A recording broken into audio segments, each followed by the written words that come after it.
যোজনা গতকাল পর্যন্ত 50 লক্ষ মা বোন দিদিকে 3,000 টাকা করে ট্রান্সফার করেছি। প্রথম দিনই আমরা 28,25,769 জনকে দিয়েছি। এটা আমাদের সবচেয়ে বড় অ্যাচিভমেন্ট। এবং এখানে ফর্মে প্রথমে সমালোচনা হয়েছিল 2-3 দিন, পরে সবাই বুঝেছেন যে সরকারের টাকা, জনগণের টাকা, ট্যাক্সের টাকা এভাবে জলে ফেলা যায় না।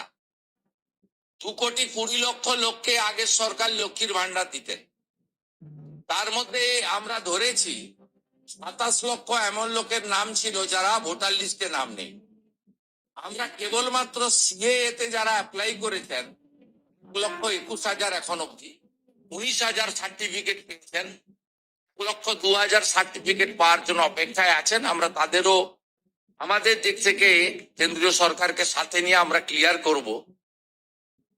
আমরা তাদের বাদ দিয়ে 27 লক্ষ ভোটার নয় এমন নাম পেয়েছি। 3 লক্ষ পুরুষ পাওয়া গেছে যারা লক্ষ্মী ভান্ডার পেয়েছে।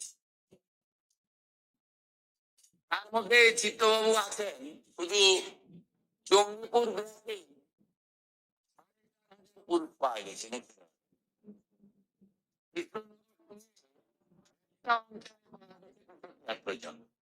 ভয়ঙ্কর দুর্নীতি।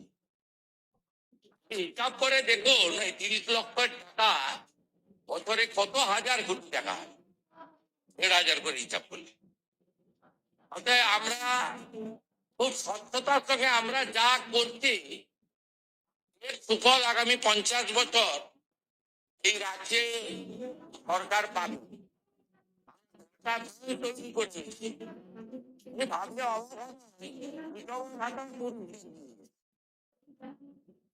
যেখানে হাত দেওয়া হচ্ছে তো ময়দানকে জেল বানাতে হবে।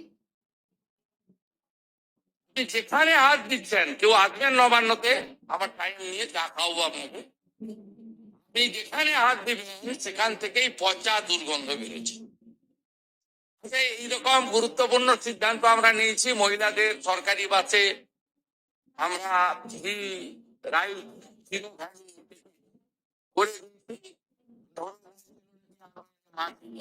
পাওয়া যাবে না, ওরা মা ক্যান্টিনের নাম মা। নেক্সট উইক থেকে সপ্তাহে 2 দিন মাছের ব্যবস্থা করছি। আমি আশা করবো তৃণমূলীরাও ওখানে 5 টাকায় মাছ খেয়ে আসবেন।